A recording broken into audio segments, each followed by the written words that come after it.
Bonjour et bienvenue dans la bibliothèque. Je vais vous faire aujourd'hui une petite vidéo spéciale sur mon expérience avec Guillaume Musso. Alors Guillaume Musso, j'avais lu il y a très longtemps, mais vraiment très longtemps, La fille de papier. Voilà, sans plus.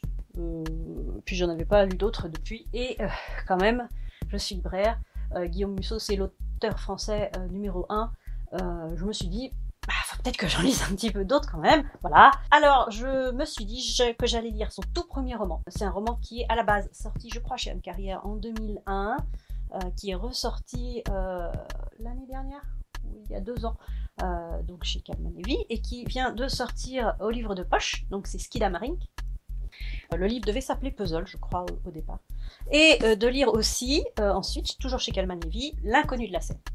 Voilà, donc j'ai lu d'abord celui-ci et ensuite celui-là. Dans celui-ci, vous avez 4 personnes qui reçoivent un morceau de la Joconde qui a été dérobé. Donc ça, en fait, ça a été écrit fin des années 90 et ça se passe en 2004. L'intrigue se passe en 2004, mais ça a été écrit fin des années 90, donc ça devient presque une dystopie, vu qu'il y a des choses qui se sont passées entre-temps, qui n'ont pas eu lieu là, comme les 2 tours par exemple, bref. Donc maintenant c'est devenu une sorte de dystopie. On sent quand même vraiment l'ambiance des années 80-90, on ressent quand même pas mal dans la dynamique. J'ai revu il n'y a pas très longtemps quelques films des années 90 et on retrouve ça vraiment beaucoup. C'est-à-dire que parfois la cohérence, on s'en fiche du moment qu'il y a de l'action en fait. Et j'ai retrouvé ça beaucoup là-dedans. Et l'auteur n'a pas voulu trop retoucher le texte, et voilà, on le ressent. On ressent quand même que ça...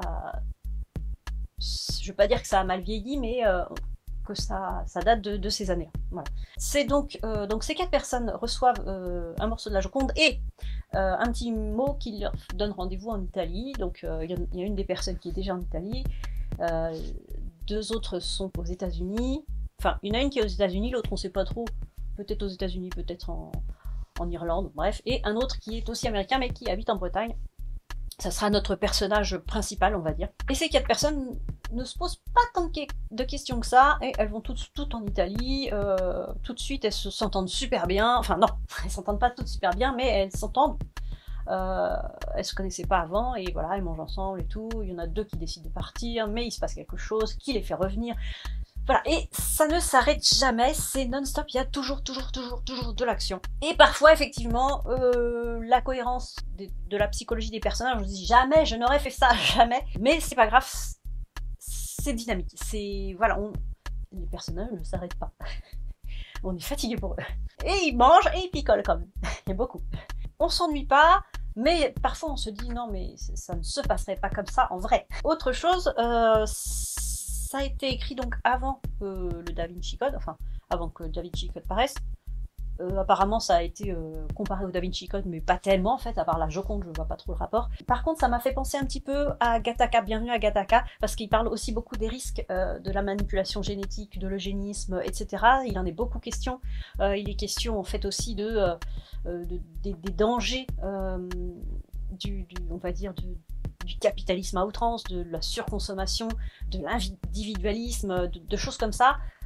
Je ne veux pas dire que c'est précurseur pour l'époque, hein, pour les années fin des années 90, mais c'est des sujets qu'on retrouve maintenant de plus en plus dans les romans, qu'on retrouvait peut-être pas tant que ça avant.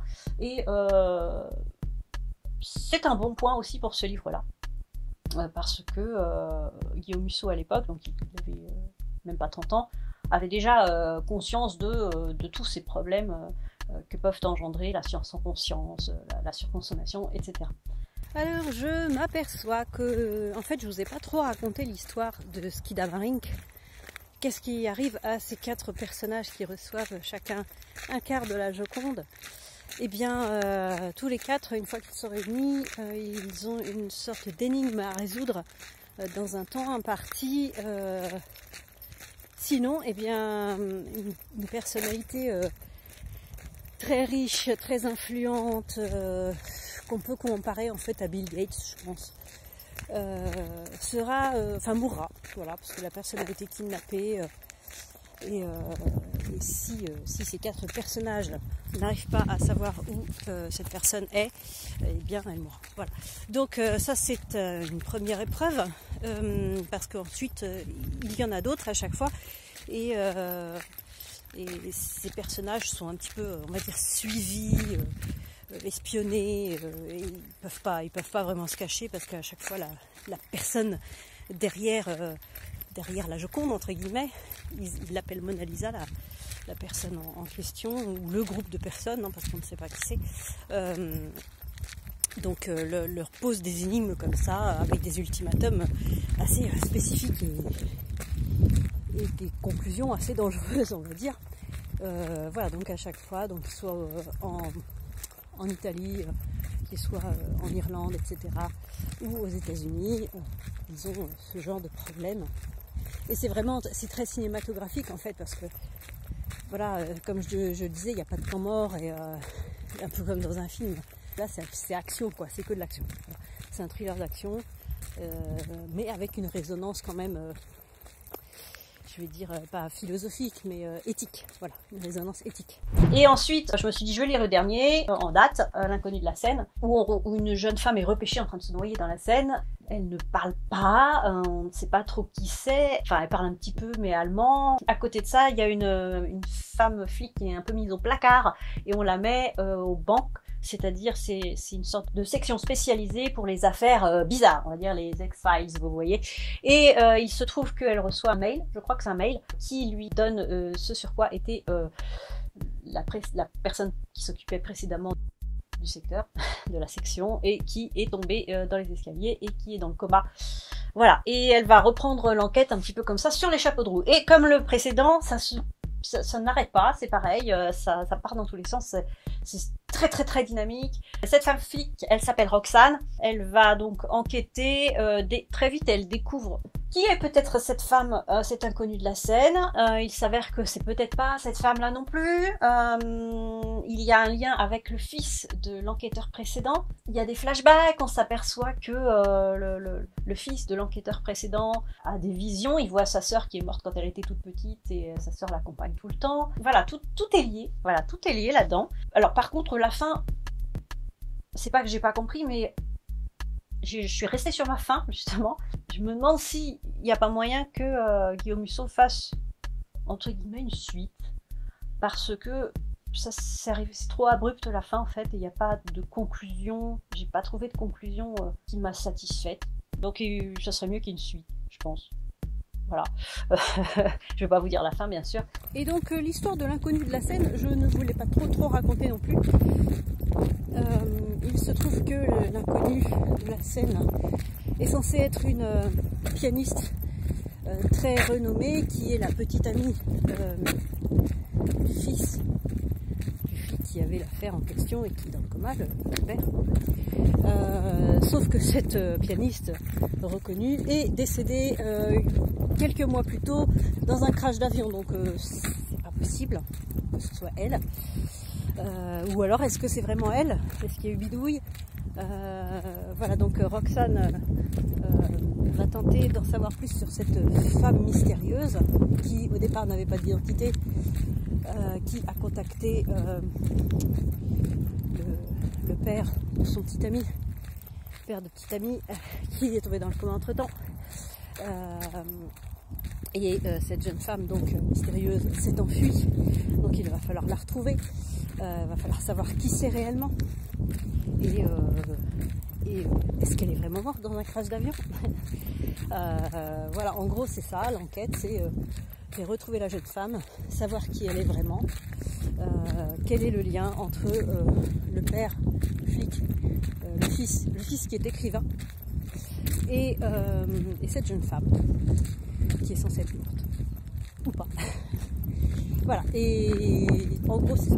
Et alors le livre, alors déjà la couverture est très sympa, moins sympa que Blackwater dont je vous ai parlé dans la vidéo précédente, hein, mais on voit quand même qu'il y a des petits reliefs, etc. Et à l'intérieur du livre, il y a des images en rapport avec le texte. Je vais vous en montrer qui sont, voilà. Par exemple là, quand Roxane écrit sur son bras pour prendre des notes, des choses comme ça. On a des captures d'écran, on a des... Bref, c'est assez sympa. Hop, ces illustrations qui nous mettent un petit peu comme si on avait des parts du dossier dans le livre. Voilà, donc c'était mon expérience avec Guillaume Musso, le premier et le dernier de Guillaume Musso. Voilà. Et donc, comme vous l'attendez toutes et tous avec impatience, ma conclusion sur mon expérience Guillaume Musso entre ce premier et ce dernier roman, eh bien, finalement, j'ai trouvé qu'ils étaient assez similaires dans la structure. On reconnaît quand même une sorte de patte de l'écrivain,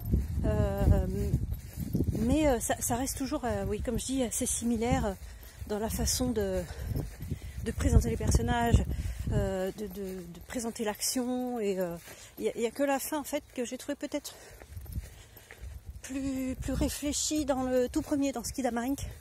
Et comme je disais dans le dernier, ça donne, c'est une fin ouverte en fait. Donc il y aura peut-être une reprise des personnages, c'est fort possible, je n'en sais rien. Voilà, donc c'était une conclusion sans en être une finalement. Voilà, je voulais juste essayer un petit peu et me faire une idée sur l'évolution des romans de Guillaume Musso. Est-ce que vous lisez les romans de Guillaume Musso? Alors ça c'est plutôt thriller effectivement. Je sais qu'il y en a d'autres qui étaient peut-être moins thriller. Est-ce que vous les avez tous lus? Parce que je sais que moi j'ai des clients et des clientes qui les lisent tous. D'ailleurs des fois c'est un peu compliqué à expliquer quand on me demande le dernier Musso. Je leur dis ça c'est le dernier en date en poche, mais c'est le premier en fait. Mais le dernier pour l'instant c'est celui-là. C'est compliqué à expliquer. Dites-moi tout. Et sur ce, bonne lecture.